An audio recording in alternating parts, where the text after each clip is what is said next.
예, 안녕하십니까. 아마 저쪽 방에 아마 전공의 의료 사태로 인해서 변호사님이 와서 강의하니까 너무 그쪽에 다 모여가지고 아마 끝나야지 아마 일이 올 것 같은데 시간이 돼서 시작하겠습니다. 어쨌든 간에 우리 코엑트 제주 밸브에 오신 걸 환영합니다. 이번 세션은 레저런 프롬 케이시스의 올로바 PCI 인터뷰에 대해서 네 분의 강의가 준비되어 있고 토론 시간이 준비되어 있습니다. 아마 지금 저하고 같이 공동자료로 김희열 선생님은 여기 와 계신데 아마 성모병원 최윤석 선생님 아마 저 방에서 오고 있는 것으로 알고 있습니다. 일단 먼저 시작하도록 하겠습니다. 예, 경북대 병원의 이장훈 선생님께서 코로나리 피지올로지 인페이션트 에어틱 스테노시스에 대해서 강해 주시겠습니다. 부탁드립니다. 소회 감사합니다. 저는 경북대병원에서 근무하는 이장훈입니다. 저는 에어틱 스테노시스의 코로나리 피지올로지에 대해서 한번 살펴보겠습니다. 남자 80세 환자고요. 옛날에 캐비지라는 히스토리가 있고 숨이 차서 왔습니다. 보시면은 심전도는 컴플리트 AV 블락이고 그 체스트 엑스레이는 LVH가 있고요. 그 에코에서 보면은 이젝션 프랙션 46%, 옛날 MI를 맞아서 월모전 장애가 있고 환자 시비어 AS 벨비얼이 0.75 정도 되는 환자였습니다. 이 환자의 이제 코로나리를 찍어 보니까는 이제 이전에 캐비지를 했는데 LAD는 잘 돼 있고 레프트는 잘 돼 있는데 RCA가 시비어한 시그니피컨트 스테노시스가 있습니다. 이런 경우에는 뭐 대개가 우리가 타비를 계획하고 있더라도 라이트 코로나리의 PCI를 먼저 시행을 하고 그다음에 이제 타비를 하는 게 일반적입니다. 이런 경우에 코로나리 디지즈가 동반된 것에 대해서 치료는 큰 악유가 제 생각에는 없을 것 같다라는 생각을 하는데요. 이런 환자들이 얼마나 되느냐? 이전의 연구들 보면은 코로나리 디지즈가 동반된 경우가 그 랜덤 스터디에서 한 70%까지도 보고를 하고 있고요. 레지스트리 베이스로 했는 데서는 한 50%, 40% 정도 보고를 하고 있습니다. 상당히 다양하게 있어서 실제로는 이제 타비하는 사람들에게 CAD가 얼마나, obstructive CAD가 얼마나 있는지 트루 인시던스는 여전히 잘 모른다라고 이렇게 되어 있고요.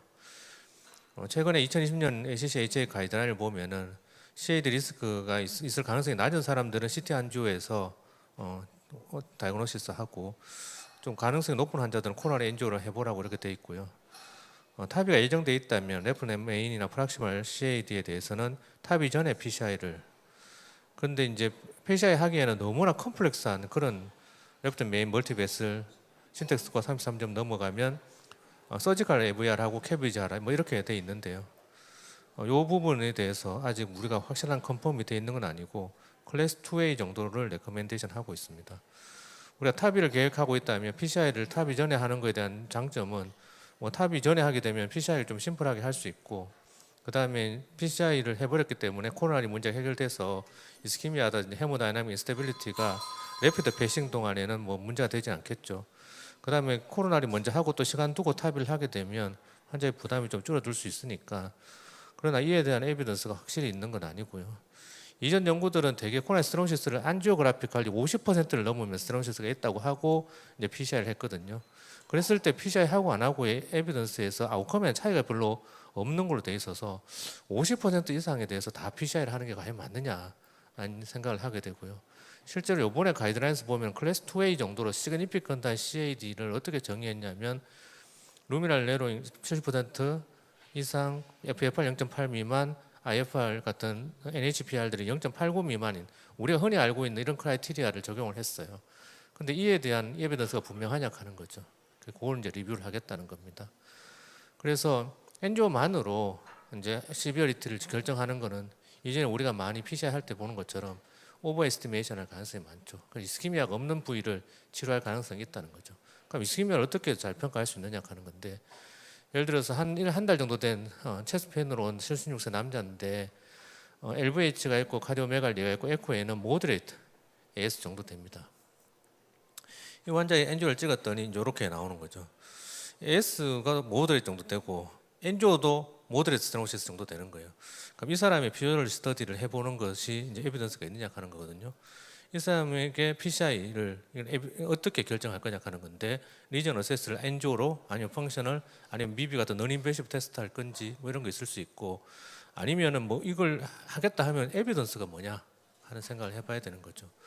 그래서 우리는 아직 이런 환자의 치료나 평가에 대해서 정확하게 많이 알고 있지 못하다라는 게 제일 팩트가 될 거고, 그래서 피지올로지에서 우리가 고려해봐야 될 거는 시비어 AS를 끌고 가는 피지올로지는 결국 LVH입니다. 마이오카디움이 두꺼워지기 때문에 모든 문제가 생기고, 이로 인해서 에올타와 마이크로서큘레이터리 헤모다이나믹 폴스의 디커플링이 생기고, 그다음 두꺼워지는 것이 머슬매스가 커지니까 페리바스큘라 컴프레션을 일으키게 되고, 시스톨이 길어지겠죠, 에이스니까. 그래서 다이스톨이 짧아지고, 그다음에 하이퍼트로피 머슬의 캐필라리 덴시티가 줄어들게 됩니다.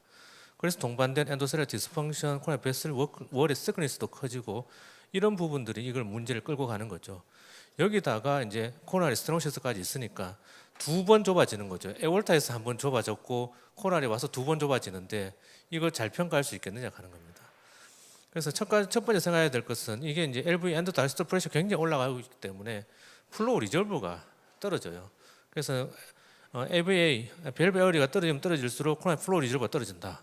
탑을 해줘서 이거 넓혀주고 나니까 코로나 플로우 리졸브가 상당 부분 해소가 됐어요. 그래서 이제 코로나 플로우 리졸브가 떨어지는 환자에서 펑셔널 스터디가 리저너블 할 거냐 하는 거고, 두 번째는 LVH인데 이 LVH에서 베조 다일라이트에 대한 리스판스가 떨어져요. 하이퍼리미아가 잘 유발이 안 된다는 거죠. 그 다음에 문제는 이 사람들이 LV 펑션이 LV 엔드 다이스톨 프레셔가 굉장히 높은 반면에 에올타 밸브가 좁아져 있으니까 시스테믹하게 블러드 프레셔는 떨어져 있는 거죠. 그럼 이걸 올리기 위해서 이미 우리 몸이 총동원돼 가지고 혈압을 올리기 위해서 하이퍼리믹 상태가 돼요. 베조 컨스트릭터는 다 전부 다 아드레너지닉 아고니스트 뭐 전부 다 바소프레신 전부 다 올라가 있는 상태인데 여기서 아데노신 조금 더 준다 해서 하이퍼리미아 유발되냐 하는 거죠. 근데 그게 안 된다 하는 거죠. 그 다음에 LV 엔드 다이스톨 프레셔 높고 월 시크니스 증가돼 있고 스트레스 커져 있고 에올틱 밸브가 클로저도 늦어지고 해서 아이프레믹 플로우를 맥시멈하게 얻지를 못한다. 이런 문제가 있습니다. 그 다음에 이제 탄뎀 이펙트죠. 한 번 좁아지고 두 번 좁아진 프레셔가 톡톡 떨어지니까 이 뭐를 릴리브 해줘야 되느냐 하는 거죠. 그래서 이 환자에서 이제 실제로 한번 재보면은 이제 모델 스테노시스인데 IFR은 0.86 나오고 FFR은 0.91 레스팅에. 근데 이제 하이퍼리미아를 주니까 0.84 충분히 안 떨어진 거죠. 여기서 이제 보면 IFR로는 0.89보다 낮아서 PCR 해야 되는데 FFR로는 디프가 가능한 거죠. 그럼 뭐를 믿고 따라가야 되냐 하는 거죠. 그래서 이전 스터디에 보면 한 30명 정도를 데리고 이런 스터디를 해봤더니 레스팅은 탑이 전후에 차이가 없는데 FFR은 탑을 하고 나면은 뚝 떨어지더라 하는 거죠. 왜 그러냐 했더니 탑이를 하고 난 뒤에 코로나 플로우가 증가하면서 하이퍼리미아도 잘 유발되고 있고 시스톨도 이제 증가돼서 훨씬 하이퍼리미아 유발 잘 되니까 탑을 해줘 버리니까 FFR이 확 떨어지게 된다. 이런 얘기를 하는 거죠. 그러나 내 생각에는 확 떨어진 게 얼마냐? 0.87이던 게 0.85가 됐다는 거예요. 확 떨어졌습니까? 이건 제 생각은 아니다. 이게 뭐 0.8을 기준으로 디시전이 바뀌어야지 확 떨어지는 건데 전혀 디시전이 바뀌지 않는데 이게 뭐가 확 떨어진 거냐?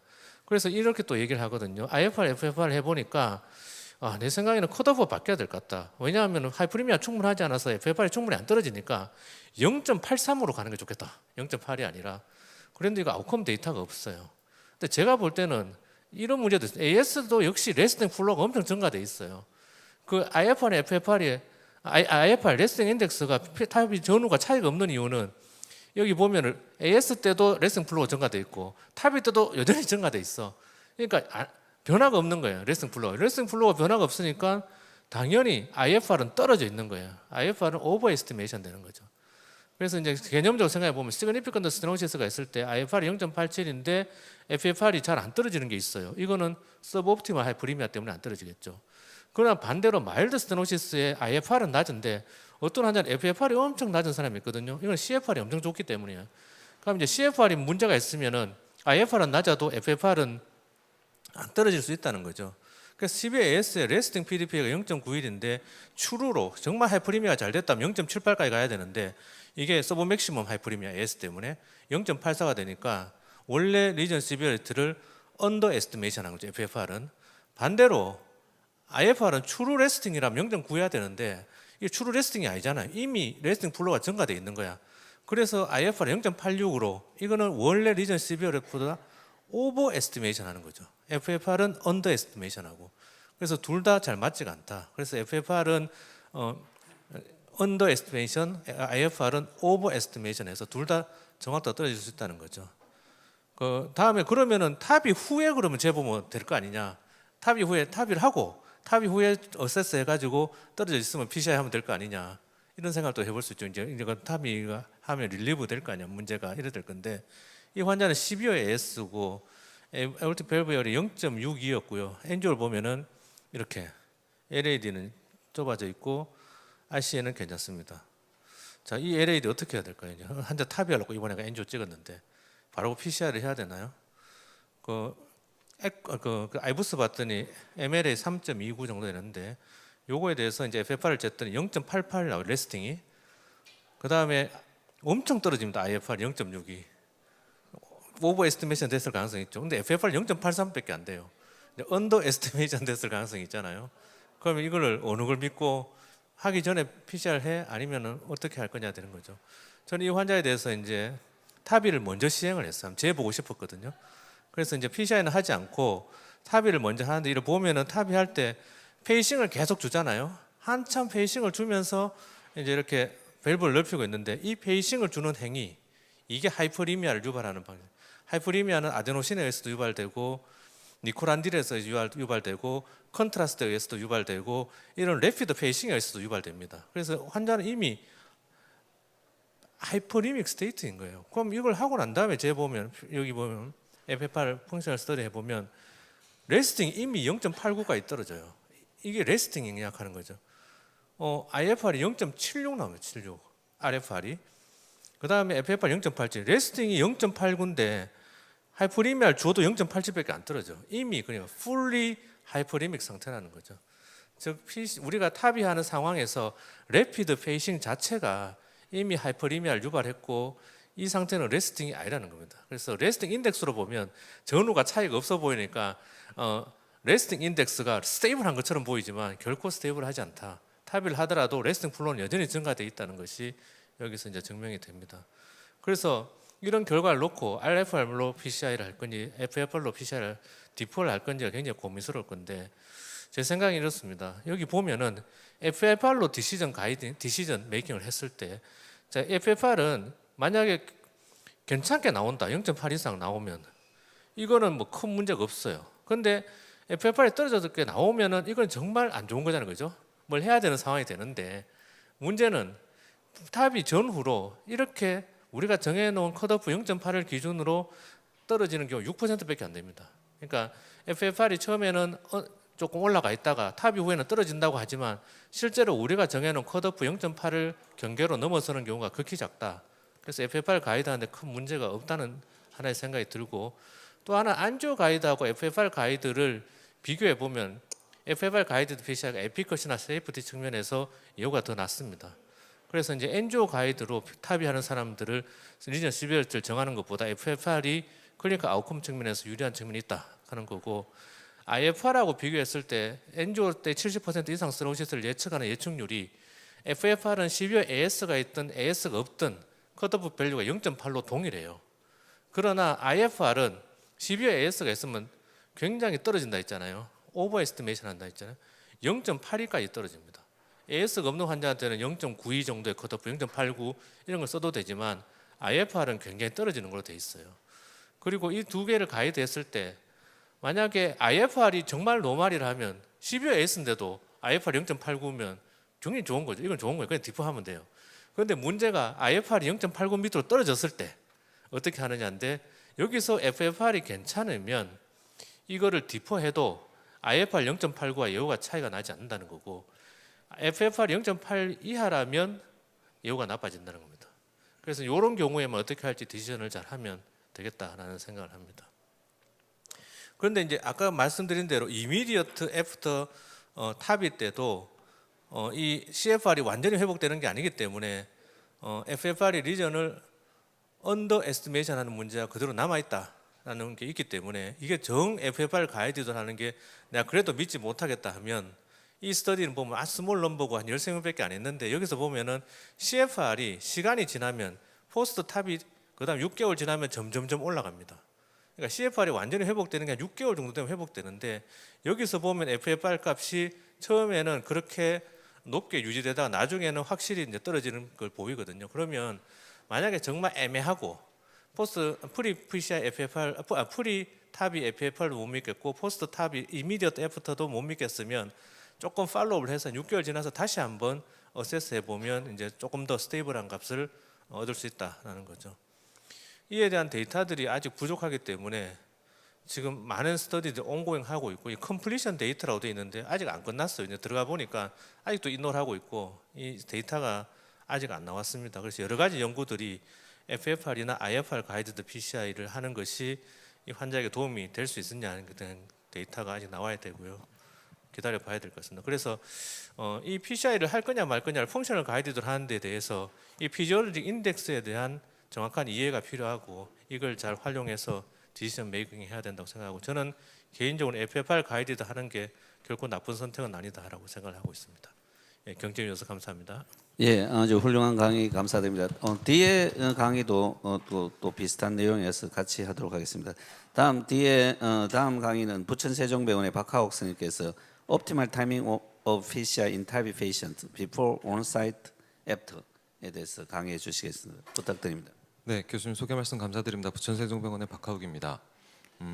실은 굉장히 어려운 주제를 주셨는데 결론부터 말씀드리면 답은 없는 것 같습니다.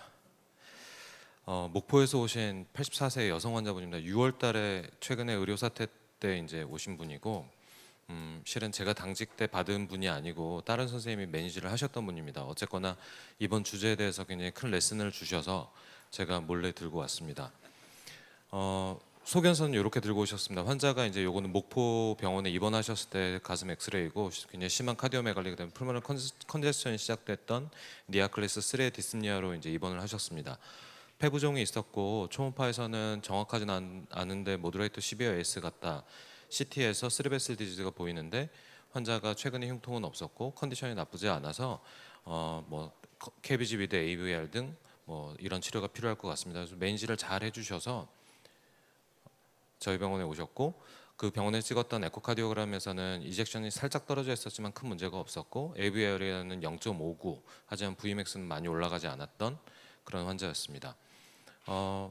환자 코로나리 CT를 보면 뭐 LAD, 서컴플렉스, RCA도 굉장히 심해 보이는데 스리베슬이 굉장히 심한 시그니피컨트한 스테노시스가 의심이 되고 타비 CT가 아니기 때문에 이제 아우틱 밸브를 제대로 볼 수는 없지만 굉장히 심한 칼시피케이션이 있는 걸 확인할 수 있습니다.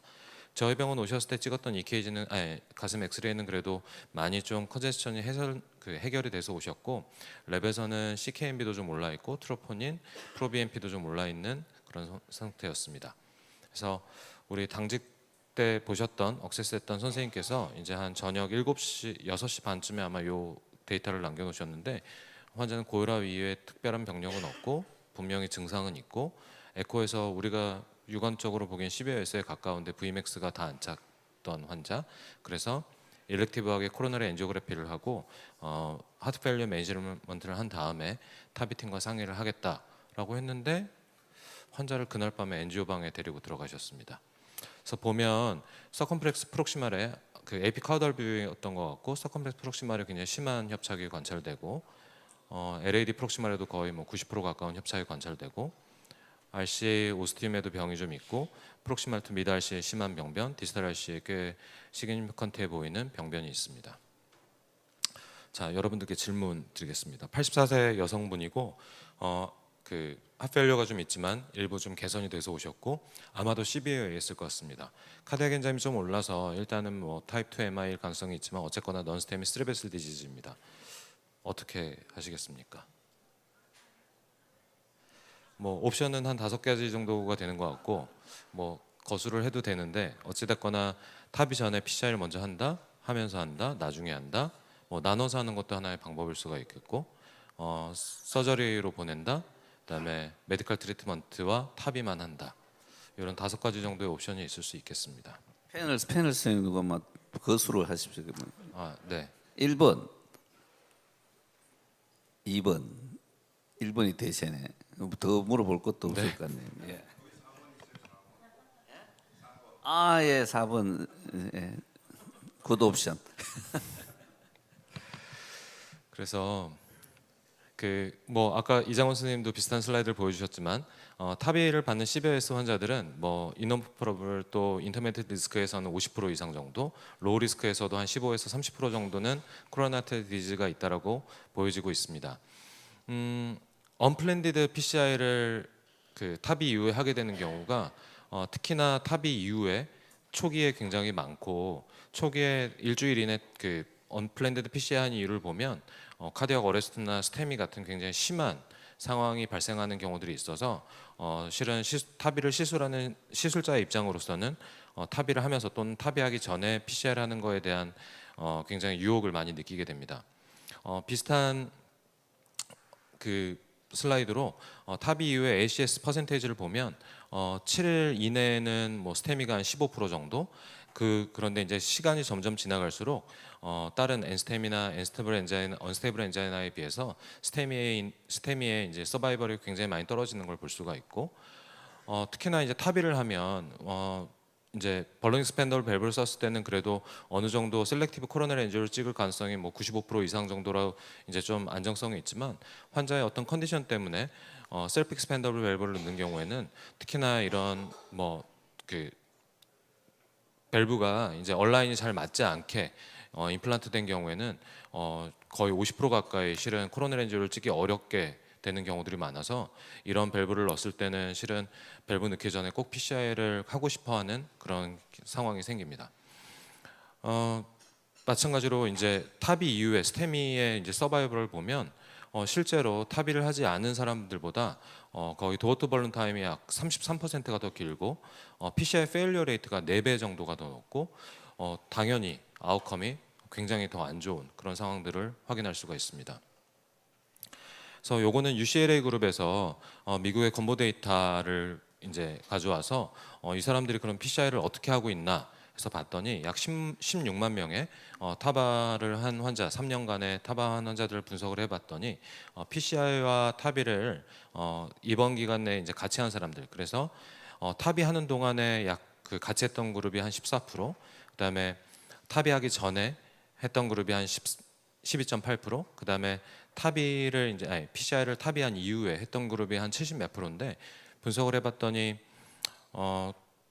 이제 굉장히 이제 싱글 베셀이거나 크레아틴 레벨이 정상이었던 경우가 보통은 동시에 많이 진행했고, 나중에 프로펜시티 매칭을 해서 이제 비교를 했던 모탈리티 페이스메이커 유저는 똑같고, 실제로 같이 하는 그룹에서 뭐 레널 펑션이 정상이었으니까 당연히 AKI도 더 적었었던 것 같고요. 콘트라스트는 한꺼번에 많이 들어갔지만 코스트가 적고 하스피탈 스테이가 적었다.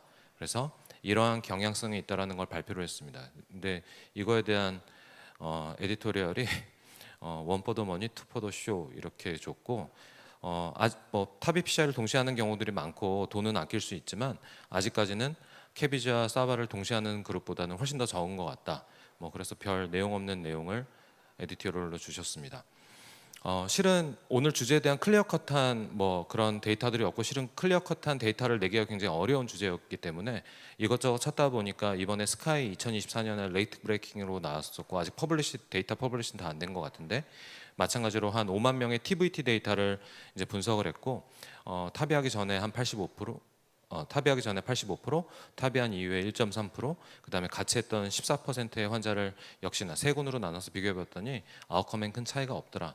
그러니까 결국에는 어떤 환자들의 특성, 밸브를 어떤 걸 임플란트 할 건지, 또 환자의 코로나리가 얼마나 급한지를 잘 판단을 해서 그 환자들한테 맞춰서 해드려야 되는 거 아닌가 합니다. 그래서 결국에 이제 타비하면서 그다음에 타비한 다음에 타비하기 전에 PCI를 하는 게 각각의 갖는 장점은, 타비하기 전에 갖는 장점은 굉장히 이제 코로너리 억세스가 밸브가 없기 때문에 쉽고, 그다음에 우리가 이제 래피드 페이싱을 하면서 헤모다이나믹한 인스타빌리티를 가질 수 있는데, 그때 코로나리 아테리 디지즈로 관련된 이런 헤모다이나믹 인스타빌리티를 피할 수 있다는 장점, 그다음에 컨트라스트 유주가 이제 동시에 했을 때보다는 좀 더 나눠서 쓰니까 좀 적을 수 있다. 하지만 앞선 강의에서도 마찬가지로 FFR이나 IFR 같은 피지올로지 스터디 결과를 믿을 수 없다. 그다음에 AS 때문에 PCI 자체가 헤모다이나미칼리 리스크할 수가 있다. 타비한 다음에 갖는 장점은 환자의 이제 스테이블한 코로너리 아테리 디지즈에 대한 이제 피지올로지 스터디 결과를 좀 더 훨씬 더 믿을 수 있고, 그다음에 컴플렉스 PCI를 할 때 AS로 인한 헤모다이나믹한 인스타빌리티를 이제 리스크를 줄일 수가 있고 또 컨트라스트 유지를 동시에 하는 것보다는 좀 줄일 수 있고 하지만 탑이 밸브 프레임이 분명히 가리고 있기 때문에 일반적인 코로나리 액세스보다 훨씬 더 어려운 챌린징한 케이스를 겪을 수가 있고 그다음에 코로나리 가이딩 카테터에 대한 서포트를 충분히 받지 못하는 경우들이 많고 뭐 밸브 디슬로지먼트는 요거는 잘 모르겠습니다. 그다음에 같이 하는 경우에는 갖는 장점은 일단은 코스트 문제, 그다음에 한 번에 시술할 수 있어서 아테리아 액세스를 좀 적게 할 수 있다는 거. 하지만 굉장히 컨트라스트 유지가 한꺼번에 많아질 수 있다는 거. 그다음에 PCI가 그러니까 시술이 좀 길어질 수 있는 거. 그다음에 탑이 전에 다프트를 로딩해야 되는 부담이 있어서 혹시나 서지컬 컨버전 했을 때 블리딩 리스크가 있을 수 있다는 그런 단점이 있을 수 있겠습니다. 이거는 앞선 케이스는 아니고 그래서 각각의 그러면 환자들을 어떻게 어세스했던가를 이제 몇 개 케이스를 보여드리겠습니다. 82세 여자 환자분이고 굉장히 심한 하펠리어 증상으로 오셨고 예전에 한 15년 전에 그 서지컬 AVR을 했던 19mm AVR을 했던 환자였고 환자 탑이 전에 찍었던 엔지오에서 LAD 미드 포션 그다음에 서컴플렉스에 어느 정도 심한 협착이 보였고 밸브 페일리어가 왔습니다. 그래서 이젝션 프랙션은 어느 정도 유지가 되고 있었지만 서지컬 밸브 페일리어가 왔던 환자였고 당연히 19mm 밸브였기 때문에 탑이는 이제 셀프 익스펜더블 밸브를 계획을 했기 때문에 PCI를 먼저 다 해놓고 탑이를 진행했습니다. 두 번째는 63세 남자 환자 미국 분이시고요. 니아클래스 2, CCS2에 어느 정도 엔진화 신텀을 가지고 오셨고 환자가 이제 그 여호와의 증인 분이라서 수술을 거부를 하셨고 뭐 그렇게 해서 오셨던 분입니다. 여기 좀 잘 찍혀진 뷰가 없어서 좀 그렇지만 LAD 프록시멀 투 미드에 한 인터메디에이트 스테노시스가 관찰이 됐고 타입 1 바이커스피드가 의심됐던 환자였습니다. 이젝션 프랙션은 좋았습니다. 환자는 앞선 이장훈 선생님 말씀해 주셨던 것처럼 밸브를 먼저 임플란트를 했고 FFR을 쟀습니다. FFR을 쟀는데 FFR LAD에서 레스팅 0.92, 하이퍼레미아 0.75, 하이퍼레미아가 유발이 돼서 시간이 6개월 더 지나서 안정이 되면 아마 더 떨어지겠구나. 이분은 다 비보험으로 시술해야 되는 분이고 가급적이면 코스트를 줄여줘야 되니까 PCI를 시행해서 탑이 이후에 같이 동시에 PCI를 진행했습니다. 78세 여성분이고 투베슬 디지즈 핫팹이 있었던 분이고 AFib 있는 분입니다. 서컴플렉스 프록시말이 거의 니어 토탈 오클루전, LAD 미드에 CTO가 관찰되고 RCA는 괜찮았고 LAD로 코렉테라를 보내주고 있었습니다. 뭐 CTO 메디컬 세라피 할 수도 있지만 LAD CTO는 환자한테 분명히 도움이 될 거라고 생각을 했기 때문에 환자는 이런 LAD CTO 리전 때문에서라도 일단 서컴플렉스만 PCI하고 발론 익스펜더 밸브를 임플란트를 했고 한 달 정도 뒤에 굉장히 가이딩 서포트를 받기가 어려웠지만 어쨌거나 CTO PCI를 잘 성공할 수 있었습니다. 그러면 아까 보셨던 84세 여성분은 어떻게 치료를 했을까? 환자는 그날 밤에 선생님께서 요 두 리전에 대해서 먼저 PCI를 시행했고 서컴플렉스의 3.25에 33, LAD의 3.5에 28 좋은 결과를 얻었고 이때까지는 큰 문제가 없으셨던 것 같습니다. 하지만 RCA 스텐을 길게 2개를 넣으셨는데 중간에 노리플로우가 오면서 살짝 혈압이 떨어진 상태로 나가셨고 PCI는 1시간 정도의 3배스를 다 하셨으니까 그렇게 오랜 시간이 걸린 건 아닌데 ICU로 옮긴 다음에 90분이 지나서 어레스트가 나셨습니다. 그래서 에크모를 넣으셨지만 이틀 뒤에 익스파이어 하셨습니다. 그래서 역시나 아까 그 보기상에서 4번을 선택하셨던 우리 경험이 많으신 박건식 교수님과 정옥성 교수님께서 엔지오만 보셔도 어떻게 해야 될지를 분명히 아시는구나라는 거를 저도 오늘 깜짝 놀랐습니다. 그래서 이건 제 의견입니다. AS가 있고 CAD가 있는 환자분들 많은데 탑이 하기 직전에 같은 입원 기간 또는 탑이 하면서 PCR 해야 되는 경우는 서로 이렇게 잘 상황을 봐가면서 할 수가 있는 것 같고 당연히 스템이거나 라지베슬 프록시멀 LAD의 심한 병변 타이트 리전은 먼저 하는 게 탑이 할 때도 좀 도움이 되는 것 같고 꼭 셀프 익스펜더블 밸브를 써야 되거나 SV가 좀 좁은 분들은 미리 하는 게 좀 도움이 되는 것 같습니다. 탑이 이후에 하는 게 좀 도움이 되는 분들은 스테이블한 환자들, 피지올로직 스터디가 필요한 사람들, EF가 너무 낮아서 탑이가 먼저 급한 사람들, 그다음에 칩 PCI, 멀티베슬 디지즈, 크레아틴 높은 분들, 그다음에 벌링 익스펜더블 밸브를 쓸 수 있는 분들 또는 사이너스 발살바가 굉장히 넓어서 다음 액세스가 편한 분들은 나중에도 큰 문제가 없는 것 같습니다. 2022년 TVT에서 지금 이제 뭐 프로토콜이 발표가 됐던 컴플리트 타바라고 해서 실은 이거는 오늘 주제랑 살짝 관련이 없지만 컴플리트 리바스큘라이제이션 시키는 군하고 타비 이후에 메디컬 세라피를 유지하는 군을 비교해서 3.5년 팔로우업을 한다고 합니다. 그래서 이 결과도 나중에 오늘 같은 주제에 하나의 굉장히 큰 클루를 줄 수 있을 것 같습니다. 뭐 타비 때 뭐 CT가 굉장히 좋고 하지만 그래도 환자의 코로나리 관련된 병도 향후 점점 이제 굉장히 큰 관심을 갖기 때문에 인베시브 코로나리 엔지오그래피는 꼭 한번 찍어보는 게 좋은 것 같습니다. 타비 전에 PCI를 해야 되는 경우는 굉장히 심한 스테미나 서브오클루시브 CAD, ACS 같은 상황이 되겠고 타비 이후에 PCI를 계획한다면 타비의 이제 밸브 초이스나 임플란트 테크닉도 하나의 굉장히 큰 이제 코로나리 억세스를 위해서 향후 코로나리 억세스를 위해서 고민을 많이 해야 되는 부분이고 처음에도 말씀드렸듯이 커렉트한 오늘 주제에 대한 앤서는 없습니다. 이상으로 강의를 마치겠습니다. 예, 아주 훌륭한 강의 감사합니다. 다음은 우리 김희열 선생님. 예, 다음은 서울대병원의 강지훈 선생님이 발표하겠습니다. 제목은 로딩 도즈 앤 라이프롱 매니지먼트 오브 안티플레트렛 노악스 인 타비 PCI 페이션트 with or without arterial fibrillation. 예, 부탁드리겠습니다. 예, 소개 말씀 감사합니다. 서울대학교 병원에서 근무하는 강지훈입니다. 제가 받은 주제도 로딩 도즈 라인 라이프롱 매니지먼트의 안티스롬보틱을 타비 PCI 페이션트에서 어떻게 할 건지 그리고 AFib의 여부에 따라서라고 되어 있어서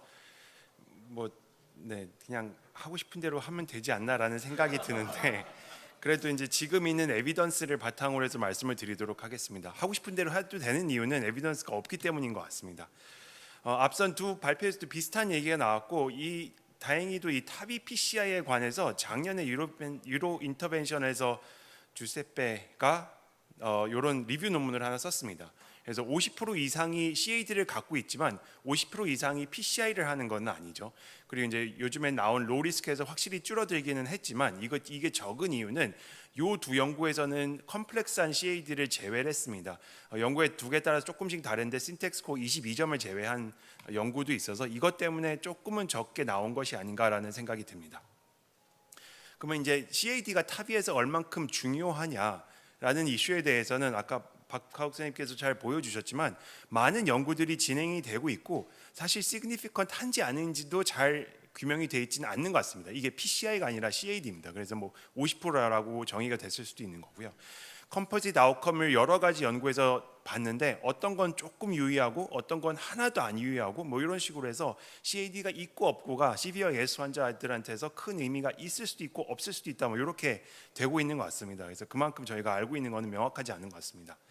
그러면 이제 안티스롬보틱 테라피를 어떻게 할 거냐? 포스트 타비의 PCI 환자에서 아까 제가 말씀드렸던 이제 주세페가 일저자로 한 유로 인터벤션 논문이 되겠고 써 있는 거는 DAPT는 그냥 클리니컬 프랙티스대로 하면 된다. 근데 타비의 환자들은 대부분 하이 리스크고 하이 블리딩 리스크이기 때문에 요거에 맞춰 가지고 시행을 해야 되고 오아그 인디케이션이 없다고 한다면 DAPT 3개월에 SAPT, 오아그 인디케이션이 있다고 한다면 트리플 테라피를 일주일 동안 한 다음에 그다음에 오아그 더하기 싱글 안티플레이트렛을 6개월 동안이라고 되어 있습니다.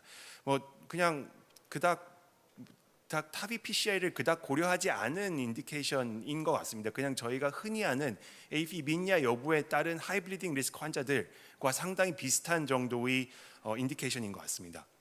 그렇다면 이제 잠깐 저희가 CAD 쪽으로 가서 CAD에서 저희가 지난 수십 년간 안티플레이트렛에 관해서 연구한 기본을 보면 일단 플랫 럽처, 스텐트 없이 시작한 플랫 럽처 어떻게 하면은 프라이머리 프리벤션을 할 수 있을까? 거기다가 메탈릭 스텐트를 넣으면 어떻게 될까에 따라서 시작된 것 같습니다.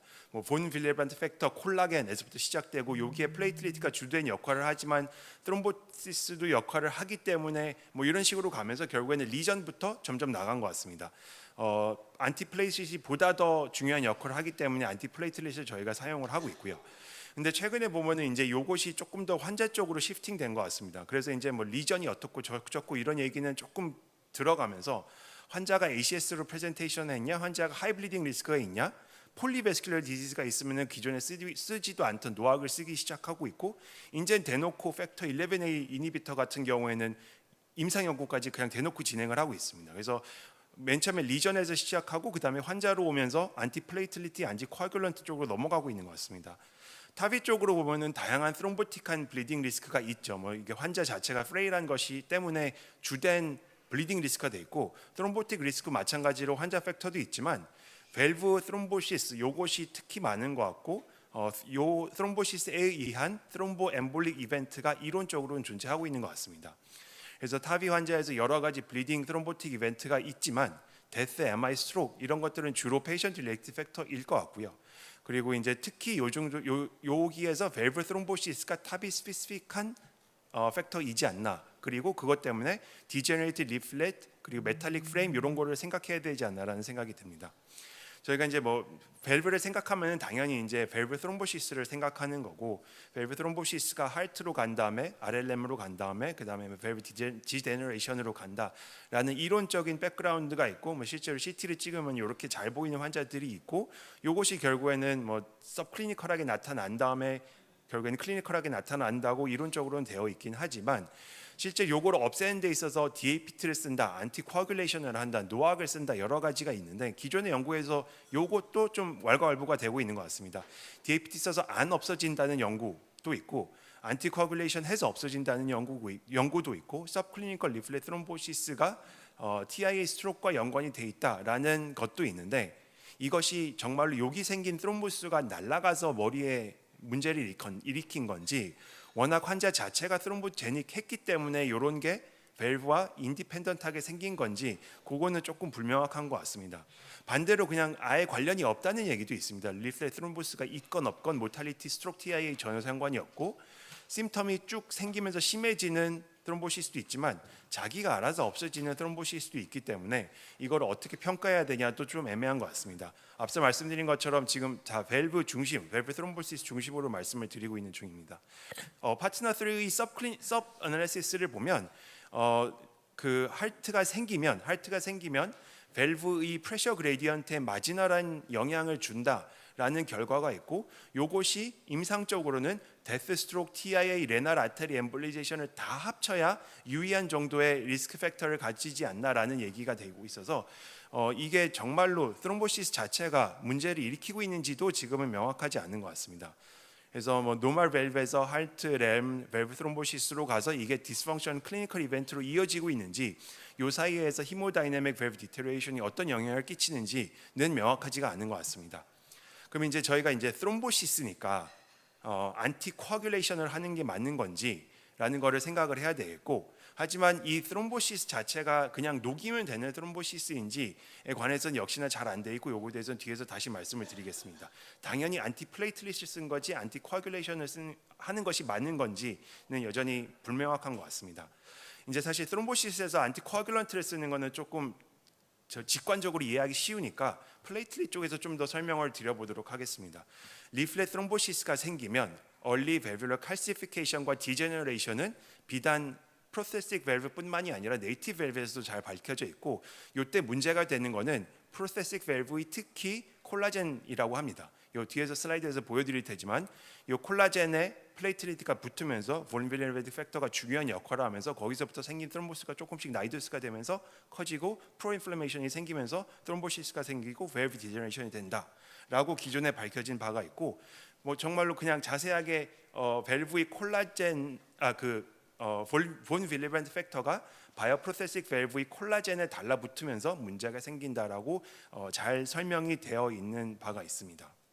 이와 더불어서 이 볼빌리브랜트 팩터도 상당히 중요한 역할을 하는데, 아무래도 이제 하이 시어 스트레스가 있는 부위다 보니까 이 본 빌리브랜트 팩터의 멀티머가 많이 생기고, 요것 때문에 프로스롬보틱해지고, 반면에 장에 가서는 여러 가지 본 빌리브랜트 팩터의 디펙트가 생기면서 프로헤모로직해지면서 환자가 심장에서는 트롬보틱, 다른 데서는 헤모로직 한 역할을 보인다고 잘 알려져 있습니다. 그래서 그만큼 트롬보시스 이전에 플레이틀리트가 상당히 중요한 역할을 하고 있다는 것을 말씀을 드리는 거고, 요 프로헤모로직한 볼빌리브랜트 팩터의 디펙트에 대해서는 예전에 또 잘 알려진 바와 같이 안지오 디스플라지아에 의한 GI 블리딩이 타비 혹은 서저리 후에 없어진다라고 알려진 것도 있어서, 뭐 그만큼 하이 시어 스트레스에 플레이틀리트가 중요한 역할을 하고, 그 플레이틀리트가 피 굳는데, 피 나는데 둘 다 역할을 하고 있는 걸 알 수가 있고, 그것 때문에 이 ASL을 해결해주고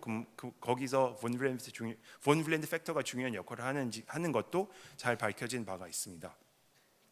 그럼 이제 AS 환자에서 타비를 받은 다음에 안티트롬보틱을 어떻게 할 건지, 항혈소판제를 쓸 건지 항응고제를 쓸 건지에 관해서는 다양한 연구가 되어 있고 아마 다들 잘 아실 건데 간단하게만 말씀을 드리도록 하겠습니다.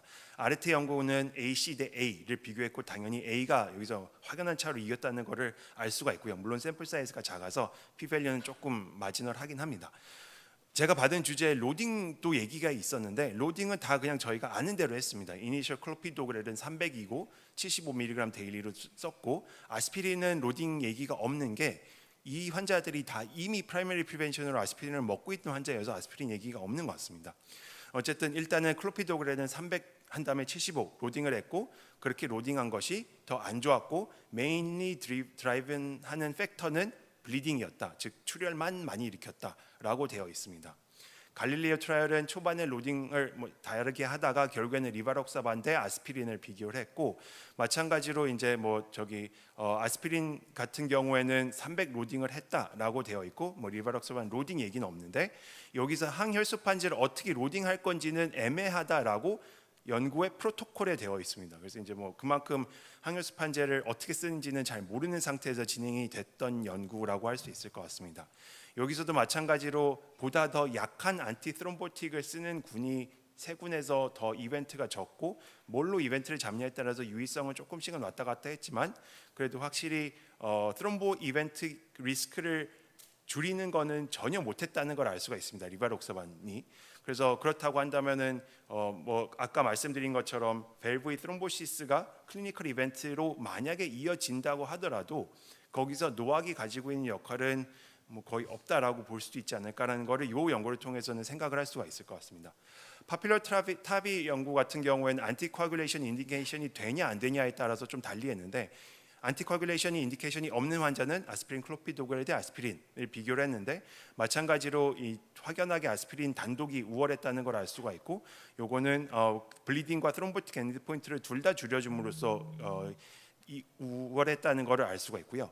안티코아귤레이션의 인디케이션이 있는 환자군 같은 경우에는 클로피도그렐을 추가로 사용하지 않는 것이 우월했다는 걸 알 수가 있습니다. 마찬가지로 이 추가로 트롬보틱 에이전트를 하나 추가하는 것이 의미가 별로 없다라는 것을 보여준 연구가 되겠습니다.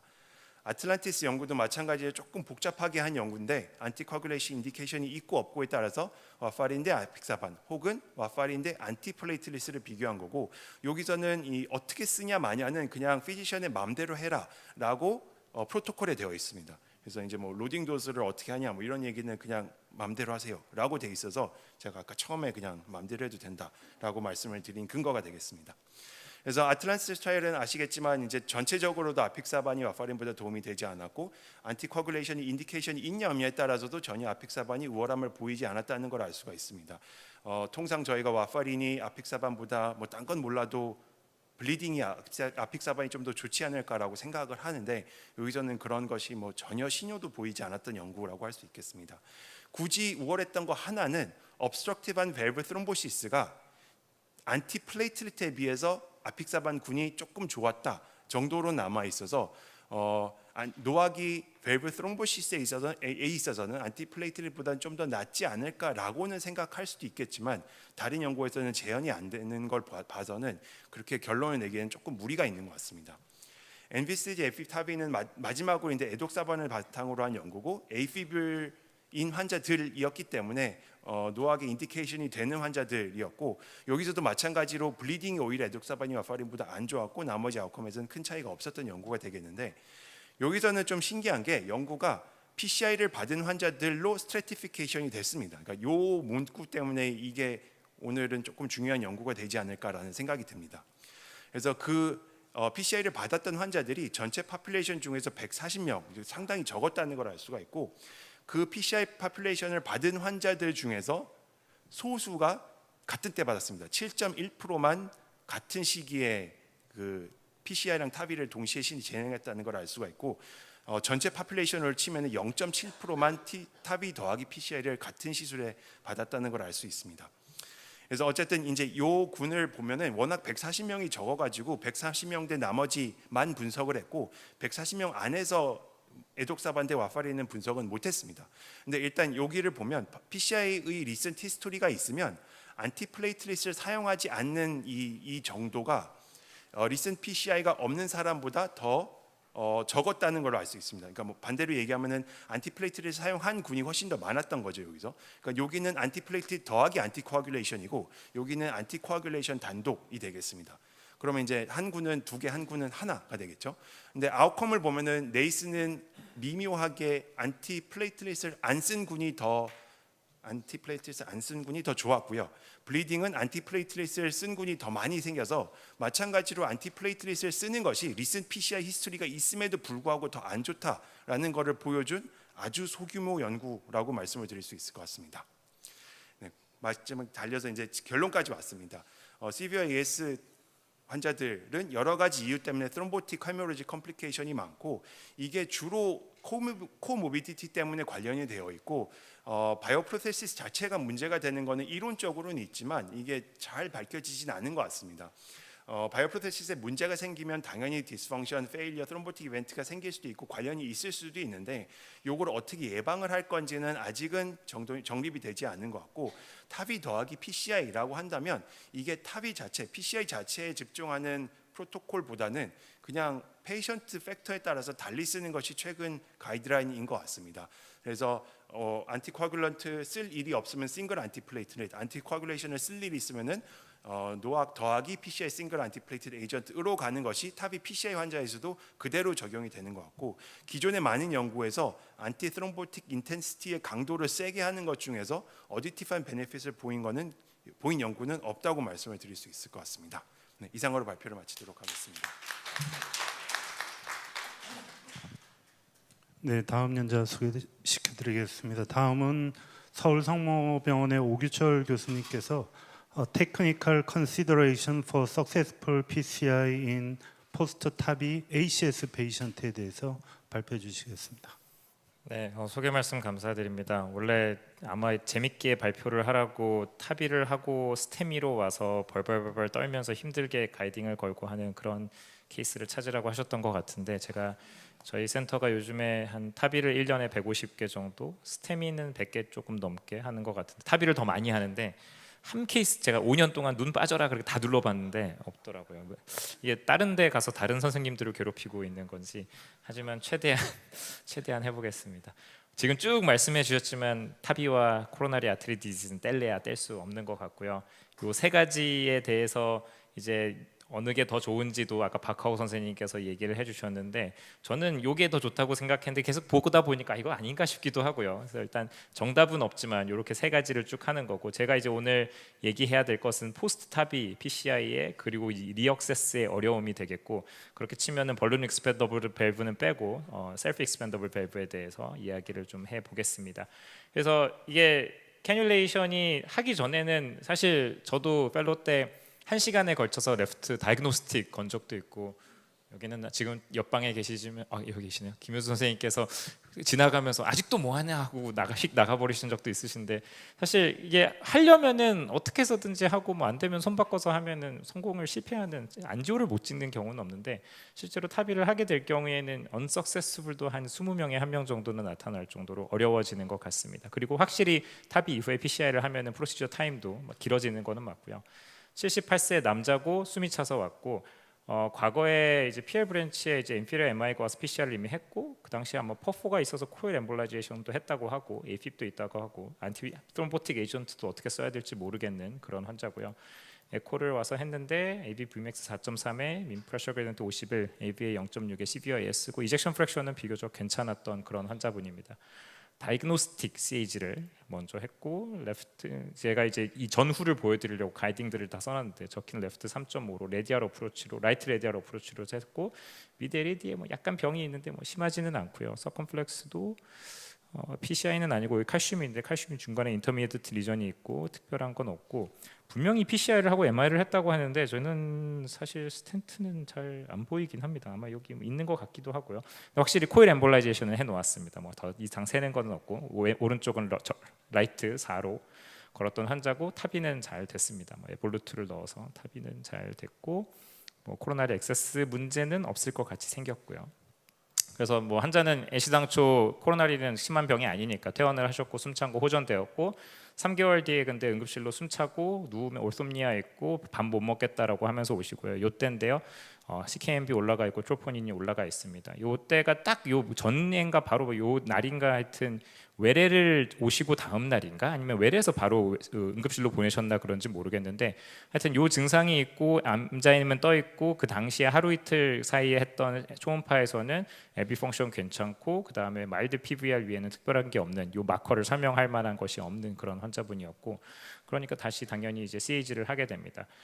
이때 그냥 뭔가 어려울 것 같아서 그랬었는지 그냥 처음부터 페모럴 어프로치로 했고 적힌 라이트 4로 뭐 라이트는 잘 걸렸고 크게 변화는 없어 보이고 레프트는 잘 안 걸립니다. 이게 좀 약간 그 레프트 4인데 조금 짧아서 그럴 것 같기도 하고 뭐 정확하게 스트롯에 걸리지는 않고 위에 스트롯에 걸리면서 이제 사누스 발살바로 이제 컨트라스트가 들어가고 일단 대충 조용은 되는 근데 어디가 꽉 막혀 있는지는 모를 만한 그런 환자분이고요. 하지만 열심히 한 2-30분 걸려서 잘 해봤는데 사실 뭐 딱히 없어 보이나 싶기는 한데 아이고 요 앞에가 조금 여기 뭔가 여기가 조금 이제 인덴테이션이 있는 것 같기도 하고 그다음에 요 코달에서 보면은 여기가 예전하고 달리 조금 병이 프로그레션 한 게 보이고 워낙에 저 카디악 마커 엘리베이션 될 만한 다른 원인을 찾기는 힘들어서 여기 이제 PCI를 하기로 계획을 합니다. 뭐 정의상 난스템이든 되겠고요. 그 다음에 이제 뭐 가이딩도 사실 마찬가지로 6프렌치 가이딩으로 적힌 레프트 4.0으로 해서 잘 걸고 벌룬하고 스텐트 넣고 이제 크게 문제 없이 잘 끝났던 그런 환자가 되겠습니다. 사실 이런 환자 같은 경우는 되게 좋은데 다음은 75세 여자 환자분이고 이제 흉통으로 내원을 하셨고 시비어한 ASO가 있고 하이퍼텐션이 있고 이제 가슴이 아프다고 내원하셔서 쭉 보니까 에코에서 시비어 AS입니다. VMAX 5.3, 민피지 68, AVA 0.6. 그래서 타비를 해야 되겠구나. 코로나리는 어떤지 한번 프리타비로 찍어보니까 적힌 레프트 3.5로 라이트 레디얼 어프로치 역시나 했고 프락시멀 미드 LAD에 약간 디퓨즈하고 이레귤러 하면서 한 5-60%는 돼 보이긴 하는데 서컴플렉스는 특별한 것은 없고 라이트는 괜찮으시고 여기 요즘 같았으면은 장 교수님이 이거 PCI 그냥 하고 타비를 하셨을 것 같은데 당시에는 그냥 바로 타비를 했습니다. 타비가 되게 이제 그 페모랄 쪽에 일리어 가테들이 굉장히 상당히 안 좋아가지고 힘들게 타비를 했던 기억은 나고요. 마찬가지로 여기 안으로 잘 나중에라도 가이딩이 잘 들어가기만 하면은 걸기는 어렵지 않겠다. 공간은 충분하다라는 생각이 그런 드는 환자였고 3개월까지 아무 문제 없었고 근데 6개월 이후에 응급실로 오십니다. 다시 가슴이 아프다. 그래서 안지오를 먼저 찍어보니까 이 당시에는 카디악 마커는 정상이었고 계속 이제 가슴이 자주 아프다 그래서 언스테이블 엔자이나인데 일단은 라이트 거는 것부터가 쉽지는 않았지만 역시나 힘들게 해가지고 라이트는 문제는 없으시고요. 레프트가 약간 조금 그런데 보면은 이제 그 이 당시에도 레디얼 어프로치를 일단 다이그노스틱을 이제 하려고 레디얼 어프로치로 가가지고 적힌 레프트 3.5로 하는데 이게 추가로 해도 앵글이 안 나오고 그 셀 사이로 들어가지 않습니다. 분명히 5프렌치밖에 안 되고 에볼트 밸브 그 가장 적은 셀도 12프렌치가 들어가는데 잘 안 들어가서 이 와이어로 어떻게 해서든지 이제 노력을 해서 하는데 안 됩니다. 뭘 해도 안 되고 이때 마지막에 보면 이상한 대로 막 쏘고 그래가지고 막 달색이 생기는 거 아닌가 걱정은 되는데 어느 날 그러다가 갑자기 툭 하더니 들어가면서 기적적으로 잘 걸립니다. 근데 막 미드 LED가 조금 더 프로그레션한 게 보이죠. 그래서 뭐 그러면은 거기 하면 되겠네. 이렇게 잘 걸었으니까 잘 되겠지라고 했는데 이제 레디알로 가이딩으로 바꿔서 이 프렌치 가이딩으로 바꿔서 했는데 죽어라 안 됩니다. 뭘 해도 안 되고 그나마 다행인 거는 이 와이어가 그래도 이 에볼루트 스트럿 안으로 잘 들어가니까 그 안에서라도 막 난리를 치고 하는데 이게 저희가 흔히 요즘에 이제 아세아에 나온 실버웨이라고 JTIP 카테터 많이 쓰고 뭐 테루모도 써보고 그 다음에 스티프, 앵글드 또 써가지고 어떻게 해서든지 요 가이딩을 이제 요 공간 안으로 어떠한 셀 스트럿이라도 넣는데 그게 전혀 쉽지는 않고요. 그래서 뭐 한참 이거 이 당시에도 한 2-30분 시도를 하다가 들어갑니다. 들어갔는데 쏘면은 갑자기 전 아닌 것 같아가지고 다시 살짝 빼고 그래서 왔다 갔다 합니다. 그래서 왔다 갔다 하다가 결국에는 뭐 저보고 제가 하고 있었는데 저보고 계속 하라 그랬으면 그냥 레디알로 한 30분 더 했을 것 같은데 옆에서 주치인 장 교수님이 이제 페모랄로 바꾸라고 해서 페모랄로 갑니다. 이제 여기서 또 실패하면은 쫓겨날 것 같아서 롱시스로 바꾸고 만반의 준비를 다 해가지고 가는데 역시나 이렇게 약간 들어가긴 들어가는데 뭔가 이게 언스테이블하고 쏘면은 이제 뒤로 빠지고 코로나리가 조용은 되는데 뭔가 굉장히 마음에 안 들어서 일단 낚시를 해야 되겠다라고 해서 코로나리 와이어를 준비해가지고 코로나리 와이어로 그 앞에서 살짝 하니까 수르륵 들어갑니다. 수르륵 들어가서 근데 이제 하나만 있으면 분명히 또 빠질 거니까 이제 익스텐션 카테터를 넣어가지고 이제 어느 정도 안정을 시킨 다음에 와이어를 하나 더 넣어가지고 이제 LAD하고 이제 레이무스 쪽에 넣어놓고 PCI는 뭐 무사히 끝냈던 그런 환자가 되겠습니다. 그래서 그 테크니컬 컨시더레이션 그냥 꺾이지 않는 마음인 것 같습니다. 그리고 누가 옆에서 보고 있으면 더 안 되니까 가능하면 누가 오기 전에 빨리 끝내는 게 좋을 것 같고요. 근데 이제 이론상의 테크니컬 컨시더레이션은 조금 더 있는 것은 맞고 이게 왜 어렵냐면은 어려운 리스크들은 이제 이미 저희가 다 알고 있습니다. 이제 샬로하게 임플란테이션이 되거나 셀프 익스펜더블 밸브거나 이제 그 밸브하고 사이너스 발사바가 너무 이제 사이즈가 거의 비슷하면은 그 공간이 없어서 힘든 거는 맞고 확실하게 이제 셀프 익스펜더블이 훨씬 더 어렵다. 그리고 수프라 애뉴러가 조금 더 어렵다라는 것은 이제 확실하고 얼라이먼트를 처음부터 생각을 하고 잘 맞춰 놓으면은 조금 훨씬 쉽다. 레프트건 코로나리건 레프트건 라이트건 둘 다 쉽다는 것은 이제 잘 알려져 있고요. 그래서 뭐 얼라이먼트 맞추는 건 이제 오늘 여러 번 이야기가 있어가지고 넘어가고. 근데 사실 이게 그 진짜 얼라이먼트 잘 맞춰놓고 이게 12프렌치 들어간다고 하니까 각도만 잘 맞으면은 되긴 되는데 그게 쉽지는 않죠. 여러 가지 그런 리스크, 여러 가지 팩터들을 고려를 해야 되고.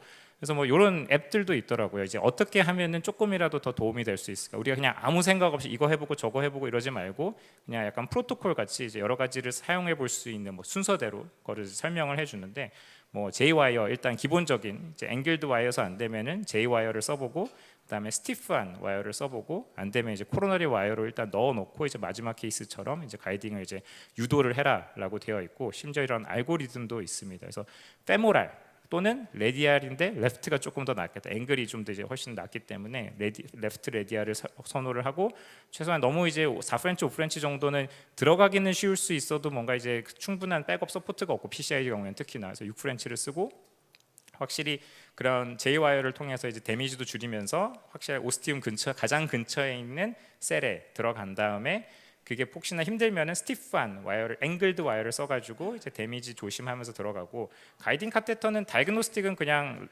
적힌 레프트 적힌 라이트 쓰는 것을 추천하는데 이제 그 다음 안 되면은 가이딩은 뭐 이카리 같은 건데 이제 사실 이카리가 저희 병원에는 아마 가지고 있는지는 모르겠는데 타이거 카테터나 아니면 이제 라이트 같은 경우에는 멀티퍼퍼스 카테터를 사용할 경우에 훨씬 더 도움이 되었었던 것 같고요.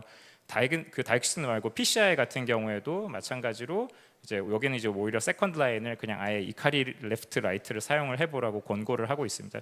이카리 라이트는 약간 앵글이 조금 더 있는 멀티퍼퍼스, 이카리 레프트는 제가 봤을 땐 타이거랑 거의 비슷한 양상에 이렇게 보일 건데 사실 무슨 가이딩 카테터를 쓰든 자기가 이제 그 잘 보고 이거에 그냥 제가 생각했을 때는 가이딩 카테터보다는 와이어를 어떻게 처음에 이 수프라 애뉴러 밸브의 그 안쪽으로 넣느냐 그리고 그거를 그 와이어를 어떻게 사이너스 발살바 안에 집어넣느냐 그게 이제 가장 중요한 것 같고요. 처음부터 아예 스트럿 바깥에 있는데 거기서 20분 30분 허비하다 보면은 그거 자체가 너무 힘든 고난이 되는 PCI 과정이 되지 않을까 그렇게 생각이 됩니다.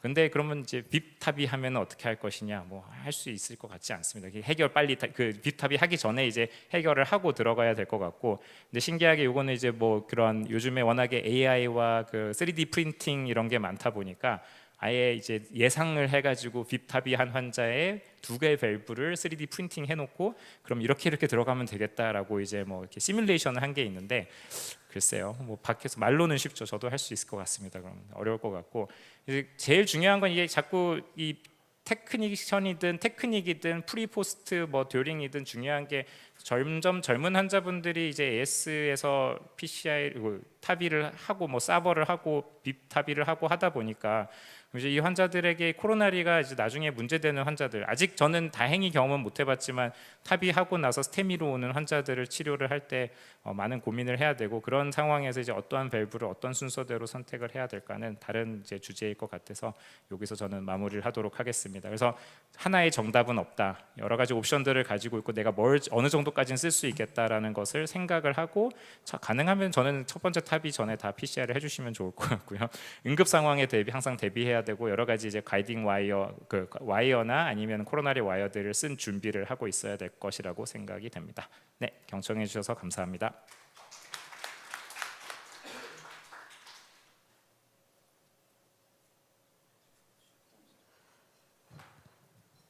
예, 좋은 강의 감사드립니다. 약 한 10분간 디스커션 시간을 가지도록 하겠습니다. 토론은 강승호 선생님, 김태훈 선생님, 박하옥 선생님, 사영경 선생님, 이장훈 선생님, 윤혁준 선생님. 예, 준비된 분부터 그러면. 저는 오기철 선생님한테 질문 드리고 싶은데요.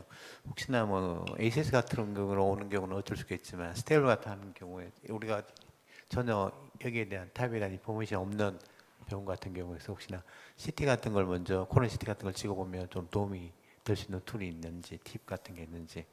근데 사실 이렇게 안에 들어가면은 머릿속에는 가지고 들어간다고 하더라도 그 안에 들어가서 저희가 사실 카테터 가지고 할 수 있는 게 클락 카운터 넣고 빼고 밖에 없고, 사실 이게 그 스트럿이 들어갈 수 있는 스트럿이 있고 이제 못 들어가는 스트럿들이 있는데 그게 CT에서 다 보이지는 않거든요. 이제 뭐 진짜 CT를 찍고 그거를 3D 해가지고 뭐 이렇게 가상 3D 맨시오 같이 저희가 가상 프로그램으로 뭘 할 수 있으면 좋겠는데 아직은 그런 것들은 조금 힘들지 않을까 생각은 되고 모르죠. 근데 뭐 가까운 미래에 진짜 요 CT 찍어서 넣고 환자 뭐 그 아나토미 넣고 하면은 이 카테터를 쓰는 게 좋겠다라고 뭔가 AI가 이게 툭 던져줄 수도 있는 문제일 것 같아서 그거는 재밌을 것 같기도 합니다. 아까 이제 오규철 쌤 그 케이스 보면 이제 가이딩 이제 커버처 바꾼다고 막 여러 가지 막 스트럭을 하는 그런 장면들이 있는데 보면 이제 아까 조금 스티프한 걸 하면 커버처가 바뀌니까 도움 전 될 것 같은데 일단은 그거 쓰기 전에 좀 심플하게 저희 이제 레디알 할 때 정말 커버처 이상한 사람들 할 때 이제 J-팁 카테터 이제 반대쪽으로 해서 근데 반드시 카테터 나오면 안 되죠. 네. 카테터 안에서 이제 스티프한 부분으로 해보면 커버처가 상당히 많이 변하거든요. 그래서 이제 그렇게 해보면 의외로 이제 커버처 좀 극복하고 싶은 부분 할 때 도움은 됩니다. 그래서 저는 이제 그 딴 거 꺼내기 전에 할 수 있는 걸로 한번 해보고 이제 이게 도움 된다 싶으면 근데 대신 이제 아까 카테터보다 절대 팁이 밖으로 나오면 네, 안 되니까 네. 이제 그런 거 해보시면 도움 될 것 같습니다. 저는 한 2번쯤 걸어봤는데 이제 중간에 이제 공중에 띄어서 어떻게든 조정을 해야 되는 게 상황이 생기는데 그럴 때는 좀 스티프한 걸 넣어서 커버 쪽 최대한 펴고 살살 빼면서 이제 그 위치를 맞추는 걸 해보면 도움이 될 것 같다는 생각하는데 사실 뭐 저는 경험이 그만큼 많지 않아서 사실 뭐 적힌이니까 끝까지 안 나가도 여기만 이렇게 살짝 펴줘도 진짜 도움이 될 맞아요. 것 같은 네. 것이 말고 사실 요게 중요하지. 요 네. 끝에 요거는 크게 그 워낙에 플렉시블하기 때문에 크게 다를 것 같고. 네. 근데 뭐 그냥 그 약간 너무 무서워서 그리고 이제 카테터 안에 막 들어가면서 카테터 안에서 막 이렇게 그 데미지 받아서 막 이렇게 걸리고 그러는 경우들이 가끔 있어서 사실 제가 막 삽질하고 있으면 이미 뒤에서 그 스티프 앵글들 꺼내가지고 기다리고 있습니다. 저희 직원들. RCA가 좀 그래도 더 잘 들어가니까 넣고 RCA 찍고 와이를 거기 밸브까지 넣어놓은 상태에서 킵해가지고 그걸 빼고 그 다음에 다시 랩트를 넣으면 일단 그 밸브에 걸려가지고 잘 안 들어가지. 그 메트로닉 같은 것들은 들어가는 게 문제던데 하여튼 좀 해보면 요령이 좀 생겨야 될 것 같아요. 네, 맞습니다. 초반에 이제 펠로들 다이그노스틱 찍고 있는 거 로고 보고 있으면 대부분 안 되는 게 바깥에 있는데 그 바깥으로 다이그노스틱 카테터를 넣고 거기서 찍으려고 하니까 절대 거기는 이미 실링 약간 붙어 있는 곳인데 그걸 이제 통과를 하려고 계속 노력을 하니까 이제 안 되는 거고요. 이제 앵글 좀 바꿔 항상 뭐 라이트라고 그냥 LAO만 두지 말고 이렇게 좀 바꿔서 보면은 조금 더 도움이 되는 것 같습니다.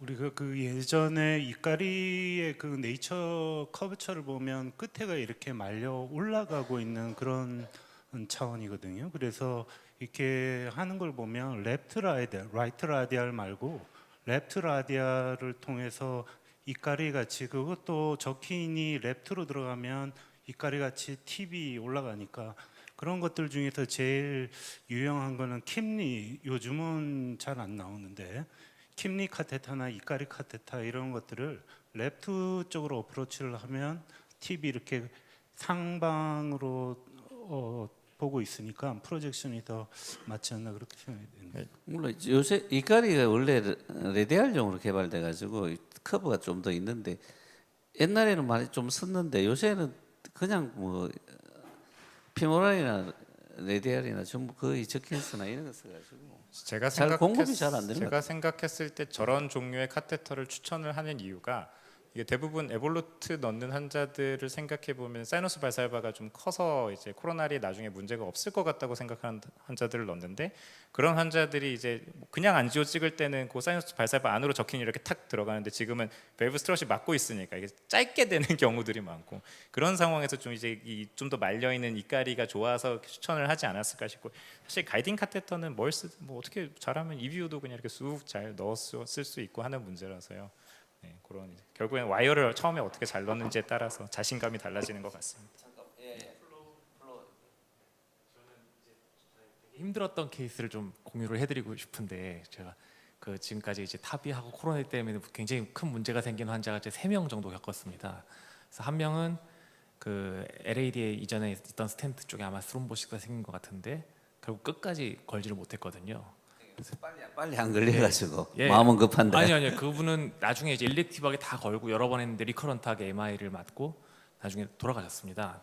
최종적으로 여러 번 겪으시다가 또 다른 한 분은 이제 그 컨실드 시퀘스트레이션 이제 그 사이너스가 막히면서 도저히 접근이 안 돼서 저희가 아예 밸브 바깥으로 스텐을 돌려가지고 밸브를 열어줬는데 그분은 다행히 한 5년 정도 지금 잘 생존을 하고 계시고 라이프롱 데프트를 할 생각으로 지내고 있습니다. 그리고 다른 한 분은 이제 RCA가 막혔는데 그분은 그 대부분 랩트가 문제고 RCA는 잘 들어가는데 RCA가 무슨 수를 써도 접근이 안 돼서 그분은 환자가 수술을 거부하고 일단 본인이 어떻게 참아보겠다 해서 CTO가 되기를 기다려서 한 6개월에서 1년 풀 메디케이션 하니까 이제 증상이 좀 톨러러블하다 해서 CTO를 만들었구나 이제 다행이다라고 지내고 계시거든요. 그래서 이게 도저히 안 되는 경우에는 특히나 랩트고 그러면은 그 미드캡은 고령의 환자분도 크게 어렵지 않게 할 수가 있으니까 그걸 좀 빨리 고려하는 게 환자 안전에 좀 더 좋지 않을까 생각을 해봤습니다. 가끔 굉장히 어려운 환자가 있더라고요. 예, 감사합니다. 예. 그 아까 그 환자들 다 어디 가서 다른 선생님들 고생하고 있겠다고 한 케이스 때문에 네, 저쪽으로 하신 건 아닌가 싶습니다. 왜냐하면 이제 2차 병원 입장에서 말씀을 드리게 되면 이런 케이스들이 늘어나다 보니까 이제 저희 병원으로 오는 경우가 한 케이스 있었습니다. 그래서 이제 다행히 그 환자는 ACS가 아니었고 그냥 스테이블 엔자이나였었기 때문에 제가 그냥 말씀을 드리고 서울 성모로 보내드렸었는데 그래서 사실은 이게 뭐 여러 가지 요소들이 있긴 하겠지만 아무런 인포메이션이 없는 2차 병원에서 그런 환자들 응급실로 왔을 때 저희가 사실은 여기서 인터벤션 하기 굉장히 곤란한 상황들이 더 많을 것 같거든요. 그래서 이제는 이제 케이스가 늘어난다면 환자분들께도 설명을 해야 되지 않을까. 이런 증상이 생겼을 때는 근처 병원 가지 마시고 바로 이쪽으로 오시라. 그런 것도 조금 안내가 필요하지 않을까 해서 한번 제안을 한번 드려봅니다. 의료 사태로 인해서 뭐 전원 가기가 상당히 쉽지 않은 걸로 알고 있는데 사실은 그 처음에 딱 탑이 밸브를 체스트에서 보는 순간 아 이거는 그냥 바로 보내는 게 좋겠다는 생각이 들지 여기서 뭘 하겠다는 생각이 전혀 들질 않거든요. 그러니까 그런 상황. 아니 근데 한번 해보시면 그렇게 어렵진 않으니까. 네. 예. 근데 이제 좀 그냥 요령이 좀 예. 내가 아까도 환자가 워낙에 스테이블한 상황이었기 때문에 그냥 보내드렸고 만약에 ACS라면 저희도 이제 해야 되는 상황이 될 수밖에 없는 상황이라서. 예.